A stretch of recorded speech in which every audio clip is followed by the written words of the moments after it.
احذر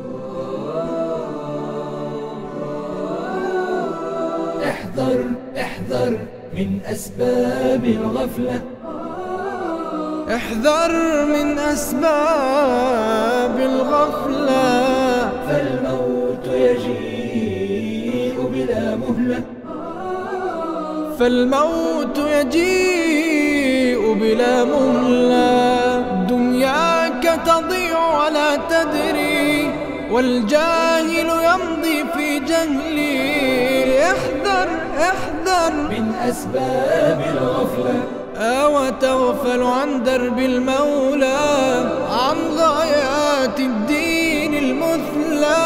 حين ترى الأفعال الفضلى تنساها من أول وهلة. يا من في الحيرة قد أمسى أيامك بحياتك تنسى. هل تلقى في بحرك مرسى، ويفوتك ميعاد الرحلة، ويفوتك ميعاد الرحلة. السلام علیکم و رحمت الله و برکاته. حمد الله را که پروردگار جهانیان است. پروردگارا بر او صلوات و سلام و برکات بفرست. همچنین به خاندان پاک سرشت، صحابگانی که پیشوا و با برکتند، همسرانشان که مادران مؤمنانند، بر ما هم همراه ایشان با لطف و مهربانیت صلوات بفرست و تو مهربان ترین مهربانانی. اما بعد، غفلت. از الله می خواهم که دلهای همه ما را از خواب غفلت بیدار کند. غفلت دو نمود می شود. بعد آن که در نشست گذشته با معنای لغوی و اصطلاحی غفلت آشنا شدیم، گفتیم غفلت دو نمود می شود. از شما می خواهم که به این دو اصل مهم این موضوع خطرناک خوب توجه داشته باشید. نوع یکم، غفلت کامل، غفلت تام، همگیر و غفلت مستحکم است. از الله می خواهم که من و شما را از آن در پناهش نگه دارد. این غفلت است که بیشتری مردم با آن گرفتارند. آیا باور میکنی بیشتری مردم در غفلت کامل فرو رفتند؟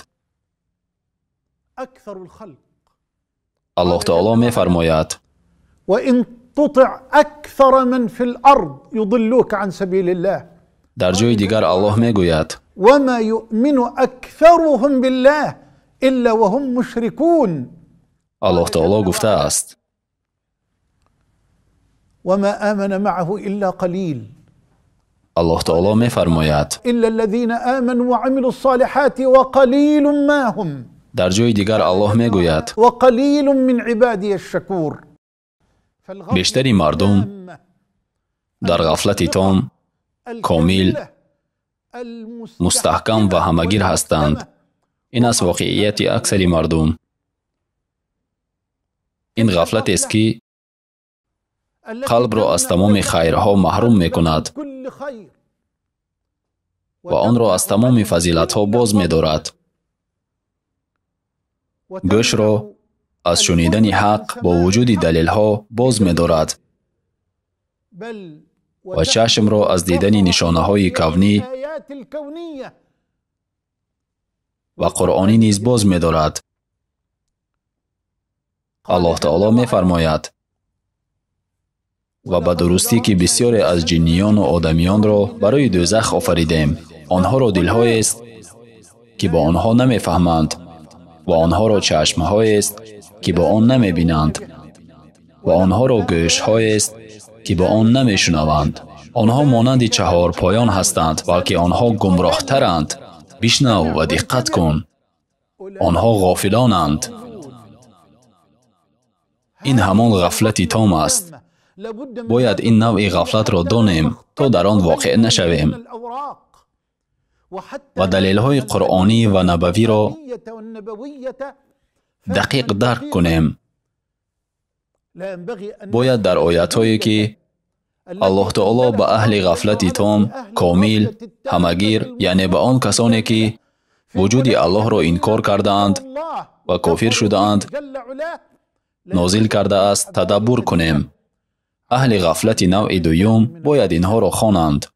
نوع دوم غفلت غیر اصلی، غفلت نسبی و غفلت موقتی می باشد که هرگاه به انسان آمده می رود. به سخنانم گوش کن و آگاه باش.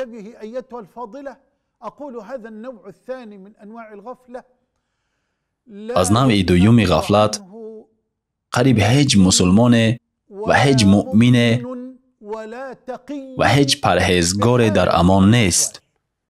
یا الله، به غفلت غیر اصلی، نسبی و موقتی قریب که هر مؤمن گرفتار است و حتی قریب هر مؤمن پرهیزگار به آن گرفتار است و نگران نیست.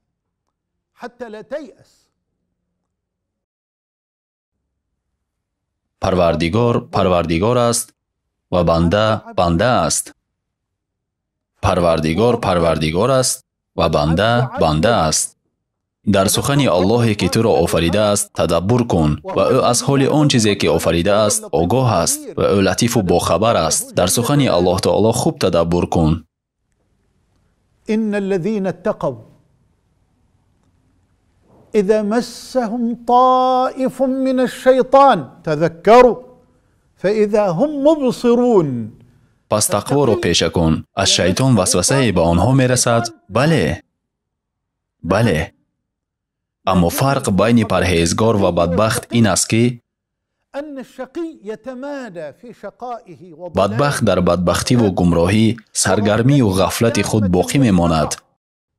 اما پرهیزگار آن است که اگر خود رسان کرده شود و یاد می آورد و اگر پندش دهی قبول می کند و اگر پروردگارش را ذکر کرده شود چشمانش روشن می شود و قلبش نرم می شود و اعضای بدنش به لرزه می افتد و توبه می کند و در حال به سوی پروردگارش بر می گردد که می گوید پروردگارا به تو پناه می طلبم. بغیر از تو کی به من پناه می دهد؟ من به یاری تو نیازمندم. من ضعیفم و از الله قوی طلب یاری می کنم. گناه و معصیتم را ببخش. پروردگارا من گناه کردم. یا الله من گناهکارم و بجز تو کسی گناهان را نمی بخشد. دنیا مرا فریب داد، عفو و بخشش تو مرا فریب داد. پروردگارا در این حال چی چاره کنم؟ اگر دلم به عفو و کرمت شک می داشت و باور نمی کرد، قسم به کرم و عفوت که تو را نافرمانی نمی کردم. پروردگارا من از کارهایم سخت پشیمان شدم، با قلب خالی از هوا و هوس به سوی تو آمدم. پروردگارا من به سوی تو برگشتم و با تو راز و نیاز کرده ایستادم. پس توبه صادقانه مرا بپذیر. من به سوی تو توبه کنان آمدم، خواه مردم از من خوشحال شوند خواه غضبناک. من به جز رضای تو دیگر چیزی نمیخواهم. سخنان خود را با این سخنان الله تعالی به آخر میرسانم و بشتابید به سوی آمرزش پروردگار خویش و به سوی بهشتی که پهنایی آن مانند آسمان ها و زمین است و برای پرهیزگاران آماده کرده شده است. آنهایی که در آسایش و سختی نفقه میکنند و خشم خود را فرو میبرند و مردمان را میبخشند و الله نیکوکاران را دوست میدارد و چون کاری زشت کنند.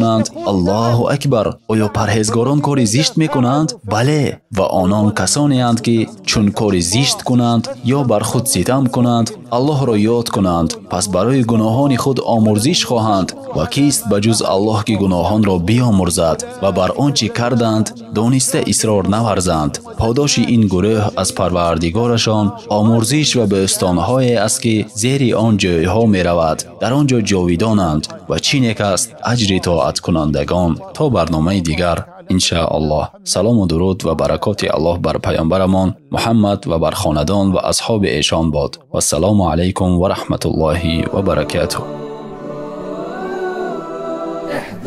احذر من أسباب الغفلة. احذر من أسباب الغفلة. فالموت يجيء بلا مهلة. فالموت يجيء بلا مهلة. دنياك تضيع ولا تدري، والجاهل يمضي في جهلي. احذر احذر من أسباب الغفلة، وتغفل عن درب المولى، عن غايات الدين المثلى. حين ترى الأفعال الفضلى تنساها من أول وهلة. يا من في الحيرة قد أمسى أيامك بحياتك تنسى.